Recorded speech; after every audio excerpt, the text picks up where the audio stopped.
Anchor చోటు ఆధ్వర్యంలో శనివారం భారతరత్న మాజీ రాష్ట్రపతి అబ్దుల్ కలాం 9వ వర్ధంతి సందర్భంగా రాజమహేంద్రవరం నందం గనిరాజు జంక్షన్లో ఉన్న అబ్దుల్ కలాం విగ్రహం వద్ద ఘనంగా నిర్వహించారు.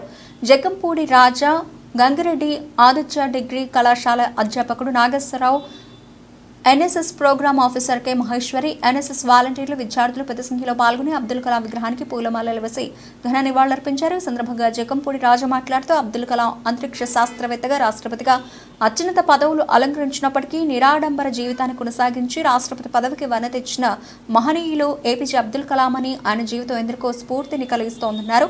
మన దేశాన్ని అగ్రరాజ్యాల సరసన నిలిపారని కొనియాడారు.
దేశాలలో ఎంతో మందికి ఆదర్శంగా నిలిచేటటువంటి ఏపీజే అబ్దుల్ కలాం గారి యొక్క 9వ వర్ధంతి సందర్భంగా రాజమండ్రి నగర నడిబొడ్డున నందంగన్రాజ్ జంక్షన్లో మా చోటు ఆధ్వర్యంలో సరిగ్గా 7 సంవత్సరాల క్రితం ఏర్పాటు చేసినటువంటి విగ్రహానికి పూలమాలలు వేసి నివాళులర్పించడం జరిగింది. సహజంగా ఏ మనిషి అయినా కూడా పుట్టిన తర్వాత ఖచ్చితంగా ఎవరైనా సరే ఏదో ఒక రోజు ఈ లోకం నుంచి విడిచి వెళ్ళాల్సిందే. బట్ వాళ్ళు ఉన్నటువంటి సమయంలో చెరగినటువంటి ఒక ముద్రను వేసుకుని ఎవరైతే తాను ఉన్నటువంటి రంగంలో తనకంటూ ఒక ప్రత్యేకతను చాటుకుంటారో వారిని మనం ఖచ్చితంగా గుర్తుపెట్టుకునేటటువంటి పరిస్థితి. ఏపీజే అబ్దుల్ కలాం గారు అనేక రంగాలలో అనేక సంస్కరణలు తీసుకొచ్చి ఎన్నో గొప్ప విషయాలను కనుగొని ఇవాళ భారతదేశంలో పేదవాడి దగ్గర నుంచి మన దేశానికి యావత్ ప్రపంచం కూడా కొనియాడేటటువంటి అనేక విషయాలని కనుగొనడం జరిగింది. సో ఇవాళ అటువంటి వ్యక్తిని ఆదర్శంగా తీసుకోవాల్సినటువంటి అవసరం అందరికీ ఉంది. అలాగే మా చోటు తమ్ముడు ప్రతి సంవత్సరం క్రమం తప్పకుండా జయంతి కార్యక్రమం కానీ వర్ధంతి కార్యక్రమం కానీ ఎంతో ఘనంగా నిర్వహిస్తూ ప్రత్యేకించి విద్యార్థులను ఇందులో భాగస్వామ్యం చేస్తూ వాళ్ళలో కూడా ఒక ఇన్స్పిరేషన్ని తీసుకుని రావాల్సినటువంటి అవసరం ఉందనేటువంటి మంచి సంకల్పంతో ఈ కార్యక్రమాన్ని నిర్వహిస్తూ ఉన్నాడు. ఈ సందర్భంగా చోటుని కూడా అభినందిస్తూ జోహార్ ఏపీజే అబ్దుల్ కలాం.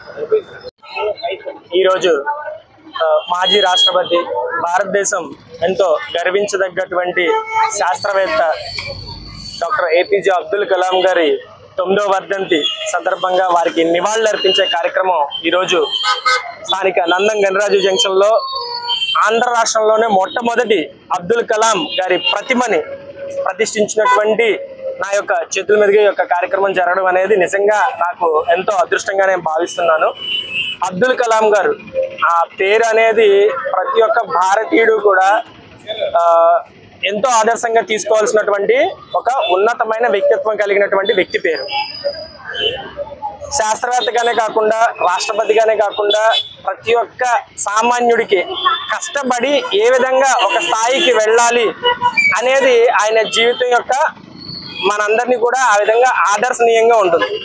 అదేవిధంగా అతి తక్కువ ఖర్చుకే స్టంట్ అనేది, సో ఇలాంటి ఎన్నో విప్లవాత్మకమైనటువంటి ఎన్నో విషయాలు, ఎన్నోటటువంటి ప్రయోగాలు చేసి ఆయన ఒక గ్రేట్ ఇండియన్ సైంటిస్ట్ గా మన ప్రపంచ దేశాలు కూడా మన దేశాన్ని చూసే విధంగా ఆయన ఈ యొక్క దేశానికి సేవలు అందించారు. మరి అలాంటి మహోన్నత వ్యక్తి మరి మన మధ్య లేకపోవడం భారతదేశానికి ఎప్పటికీ కూడా ఒక తీరని లోటు. మరి అలాంటి అబ్దుల్ కలాంలు ఇంకా మన యువతలో ఎంతో మంది ఉంటారని నేను భావిస్తూ ప్రతి సంవత్సరం జయంతి వర్ధంతి కార్యక్రమాల్లో అయినా సరే ఆయన ప్రతిమకు వచ్చి ఈ యొక్క నివాళులు అర్పించి వారు చేసినటువంటి సేవలు, వారు గడిపినటువంటి ఆ యొక్క జీవన విధానం ఇప్పుడు ఉన్నటువంటి యువత కూడా అలవాటు చేసుకోవాలని నేను చేసేటటువంటి చిరు ప్రయత్నంలో ప్రతిసారి నాకు తోడుండేటటువంటి రాజమండ్రి నగర పెద్దలు, అలాగే రాజమండ్రి నగర యువత, ముఖ్యంగా ఆదిత్య కళాశాల డైరెక్టర్ గంగిరెడ్డి గారు, అలాగే ఎన్ఎస్ఎస్ నాగేశ్వర గారు అండ్ అలాగే విద్యార్థులు ప్రతి ఒక్కరు కూడా ఈ యొక్క కార్యక్రమంలో నాతో పాటు వారు కూడా భాగస్వాములు అవుతూ నివాళులు అర్పిస్తూ నేను చేసేటటువంటి ఈ చిరు ప్రయత్నంలో వారు కూడా నాకు తోడు ఉండడం అనేది నాకు చాలా ఆనందదాయకం. అలాగే ఈరోజు ఈ కార్యక్రమానికి విచ్చేసినటువంటి మా మీడియా మిత్రులందరికీ కూడా మరొకసారి ధన్యవాదాలు తెలియజేసుకుంటూ మన